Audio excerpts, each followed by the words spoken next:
Welcome to Money Chat Now. I am your host, Larry Steinhouse, and it is not Friday. It's Tuesday, September 7th, 2021, and I want to welcome you back from the long weekend.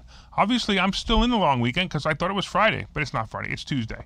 All right, Money Chat Now is brought to you, of course, as always, by Investor Schooling. You can attend a complimentary class this Thursday by going to investorschooling.com. Hey, you can learn about real estate investing, you can learn about stock options trading, you can learn about the stock market, and you can see me in one of these cool jackets. All right. Just a reminder, if you like the show, hit that share button right now and share it with someone who will benefit.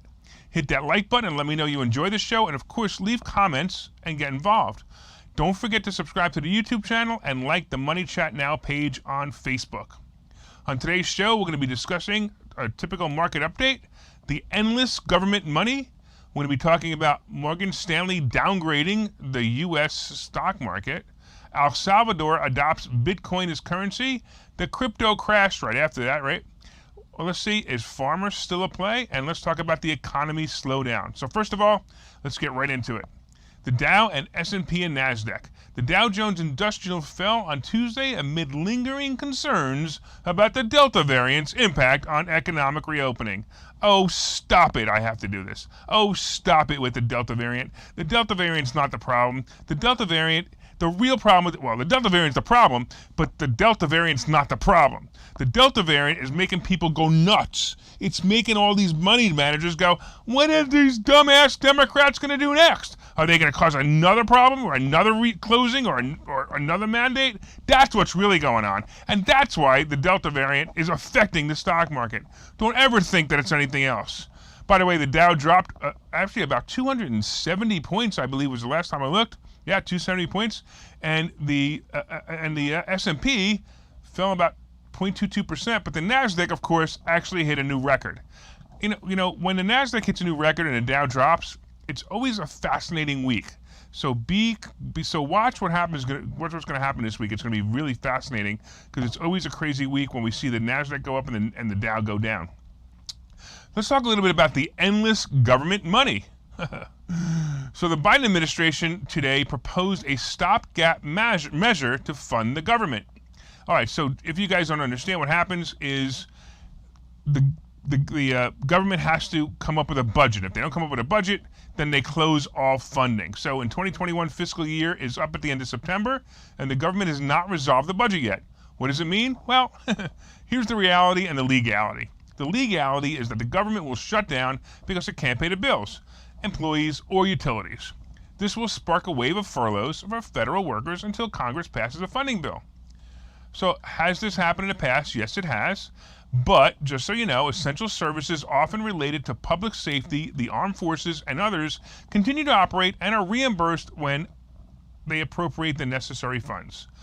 And so do the federal government workers, and they get paid. So in other words, they go on furlough, and they go on furlough a day, 2 days, 5 days, a week, 2 weeks, a month, whatever the government does.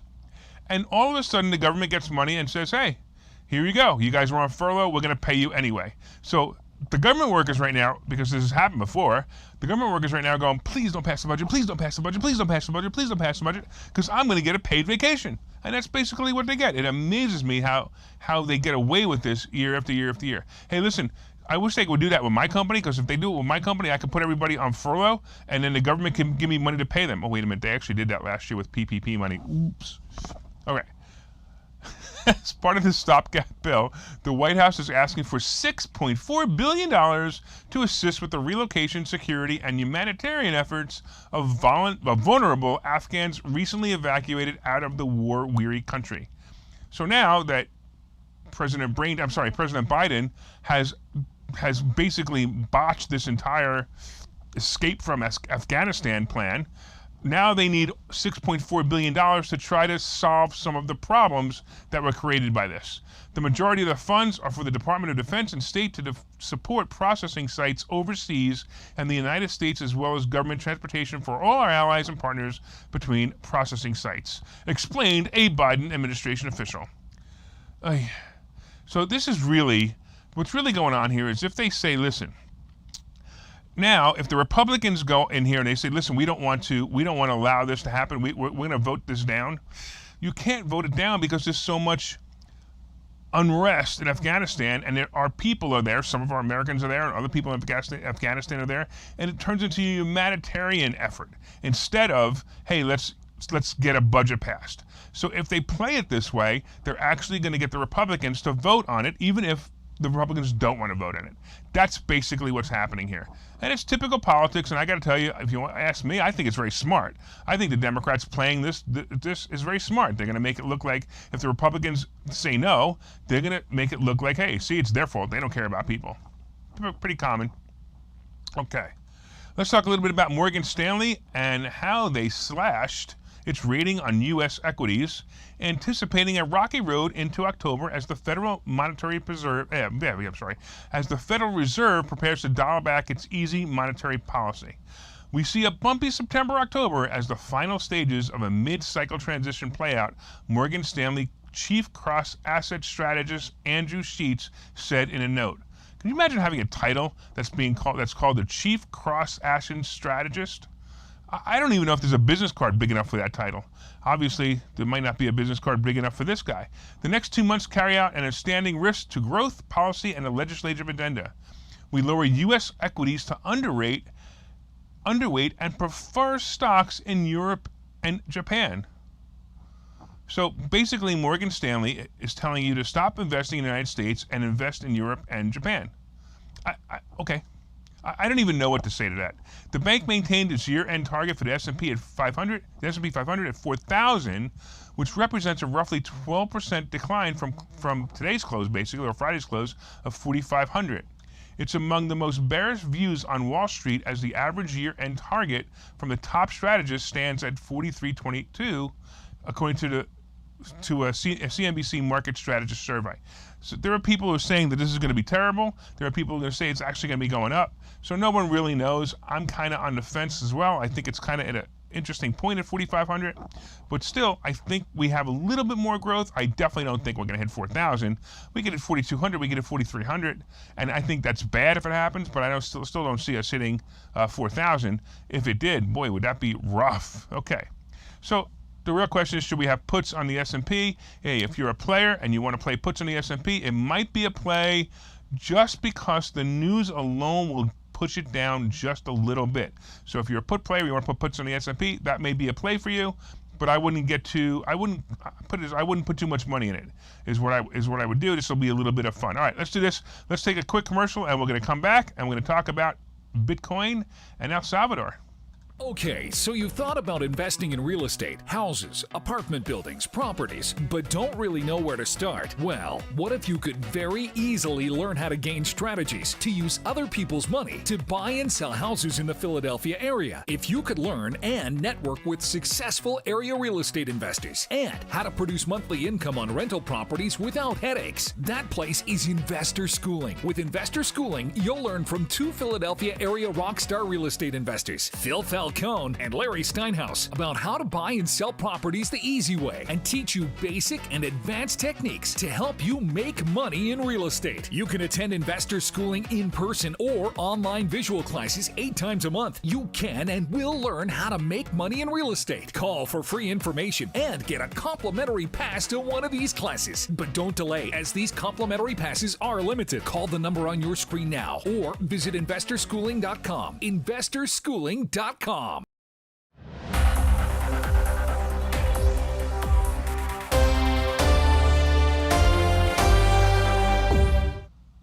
Welcome back to Money Chat Now. I am your host, Larry Steinhouse, and we've been talking a little bit about the market update. We've been talking about how COVID has affected the market, and it's not necessarily COVID itself that's affected the market, but it's the fear of what the governors or the Democrat governors are going to do.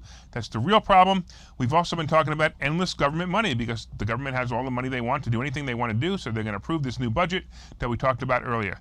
Let's get into El Salvador and Bitcoin. Now, this is kind of cool. I realize this is kind of old news, but it's actually official as of today. But it's kind of neat that El Salvador is set to adopt the largest cryptocurrency as legal tender, which is Bitcoin, becoming the first country to do so. The market action is unsurprising, according to the CEO of Valkyrie Investments, who says the news was largely priced into the market a while ago because the news came out that it was going to happen. When this move was first announced, it didn't have nearly as big of an impact on price as some may have expected it might, possibly because El Salvador's population is less than New York City's, but also because the announcement was light on details and people were on the fence about how this was going to be implemented, she said. She also noted that much of El Salvador lives in poverty. I'm sorry, but this makes me laugh. She noted that most of El Salvador lives in poverty and doesn't have the internet or smartphone access required to participate in the Bitcoin network. So now we have El Salvador adopting Bitcoin, but people can't use it because they don't have internet. Okay, well, whatever. Transaction fees, processing times, and other hurdles also make this feel more like a beta test rather than a solution to many of the problems plaguing the country's poor. So this to me is the reason why it's actually a good thing, because it actually, and to me, I call it is a beta test. It's exactly what it is. You know, you have a small country with limited people with access to this, and we're going to see what they're going to do with it. And if they do it and it works, that means that they can move it into other places. So I actually think there's a positive thing.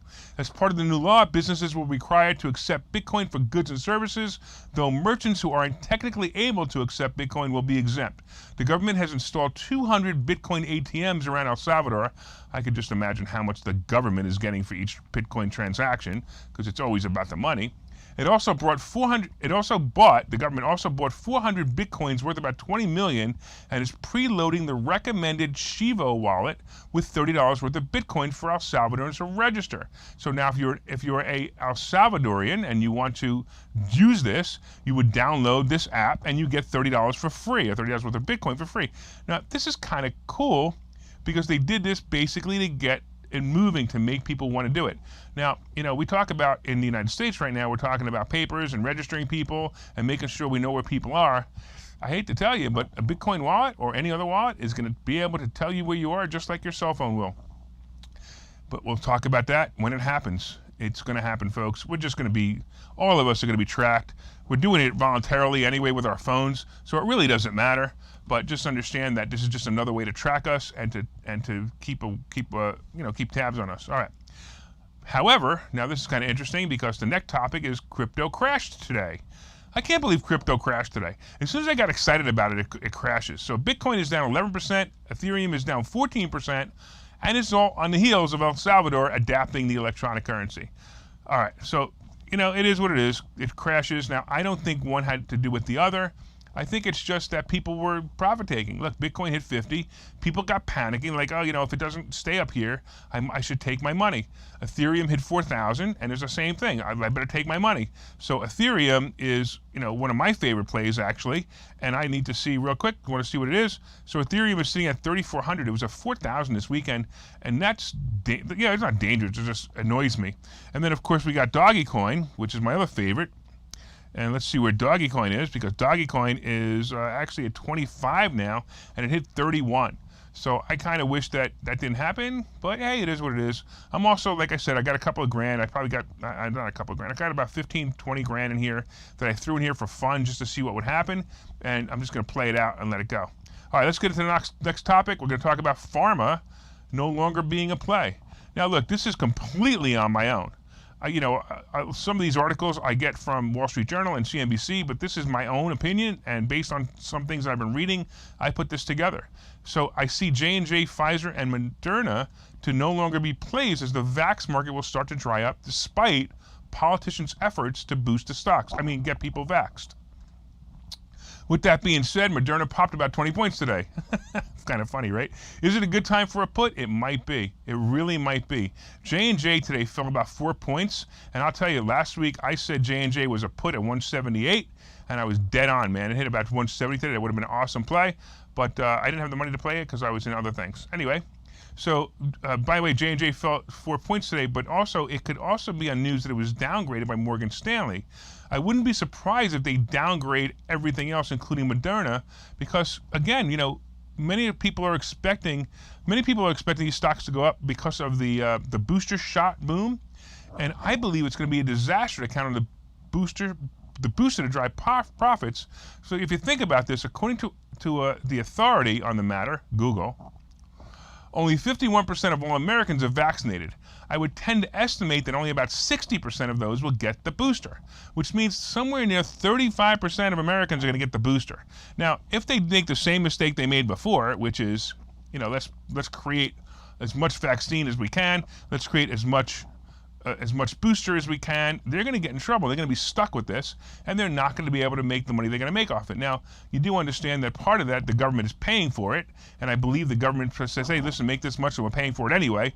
So they're going to get paid for it, but I also not sure if that's going to work the same way. Who knows? Maybe the government will say for every shot you give, now you get paid. Whatever. Either way, it's your choice. You want to be vaccinated. It's your choice if you want to get the booster. But remember that, they promised us that if you got the vaccine, you wouldn't have to wear a mask and you could travel again. And all this is total crap now because it's not happening. You still have to wear masks. You can't travel. And now in Bucks County, Pennsylvania, the schools are mandated for masks again. Mandated for masks. This is insane. How does this idiot, Governor Wolf, mandate masks when no one else is mandating masks? And he does it using some coward who he appointed as the temporary health, whatever the heck she is.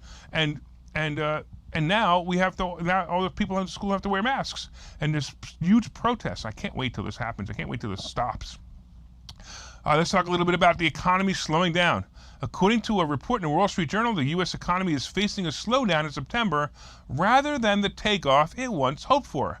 Once again, this is being blamed on the Democrat variant. I mean the Delta variant. Businesses and consumers are reworking plans to adjust to renewed mask mandates, travel restrictions, event cancellations, and delayed office reopenings. Consumers are pulling back on purchases, and employers have slowed down hiring. Economists are downgrading their forecasts, and even the Stevie Nicks concert was canceled. Man! The pace of hiring plummeted in August as restaurants and stores cut staff. Employers overall added 235,000 jobs, as you remember from last week. We talked about the jobs report, down 1 million in June and July. The University of Michigan's measure of consumer sentiment fell late in August, so now consumers aren't even happy anymore. And it fell to the lowest level in a decade. Americans saying they're worried about the the Delta variant and rising inflation. And I'm going to tell you something right now. It's not the Delta variant. It's the issue. It's the fear of what government overreach will do this time. If the government does what they did the last time and overreach and destroy businesses again, that's going to fear people. That's what's causing this problem right now. All right, look, we got to run over to a let me do this real quick. Let me finish this up. Inflation is also a big problem among the end of the stay-at-home and don't-work bonus. So what's basically happened is the stay-at-home and don't-work bonus just ended. If you guys didn't hear that, the unemployment has ended. And look, I'm going to tell you, all you people who were dumb enough to stay on the stay-at-home and don't-work bonus program, guess what? If you would have gotten a job a month ago, you would have been paid more because there were less applicants out there. People were desperate to hire. Now, guess what? You're desperate to get a job. So when you're getting $12 an hour and the guy they hired 3 months ago is getting $18 an hour, that's what happens when you get free money. You get your life destroyed. Sorry, haha. All right, we're going to go to commercial and we'll talk to you in a couple minutes. Hey, if you were listening to Investor Schooling Live today, I'm Phil Falcone, and I made the decision today on air that I'm going to be giving away this car. You want to take a look at it? Let's do it. How would you like to pop your top without ever getting out of the car? Huh? It's pretty cool. You can do it at a red light. You can do it when you see it rainy. You can actually even do it when you're driving, as long as you don't go maybe faster than 10 miles an hour. So I am giving away this car. Why? Is it because I'm crazy? Is it because I'm rich? Is it because of both? Take your pick. I don't care. Let me tell you about the car. We're going to have a contest. We're looking for real estate investors to go to our website and give us a real estate tip.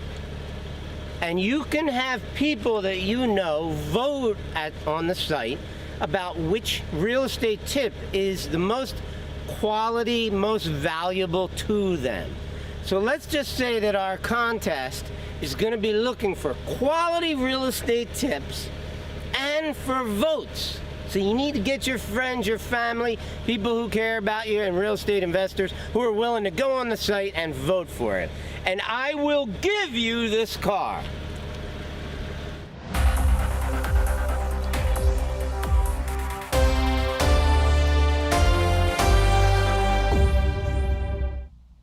Welcome back to Money Chat Now. I'm your host, Larry Steinhouse, and I want to go over some of my quick stock picks. All right, first of all, I'm a buyer at Boeing at this price. Look for $235 as an out price. I think it's a great price. Apple is on a tear. I predicted 160. It is right around the corner. Watch for coin to drop. If crypto keeps going down, I like anything under 240 and ride it to 260 if you want to invest in coin. I still like CCL and AAL into February. Something's going to happen. Most likely, it's going to be a protest from these mandates. You wait and see. You wait and see how people are going to stop. They're going to stop wearing masks, and eventually it's going to have to go away. All right.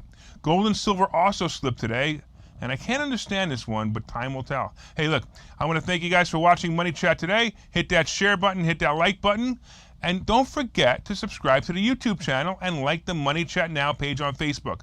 From time to time, I own some of the assets and options discussed in this show. The opinions discussed in this show is solely mine. No one's asked me to discuss them. Thank you again for watching Money Chat Now. We look forward to your continued support. Thank you. Thank you.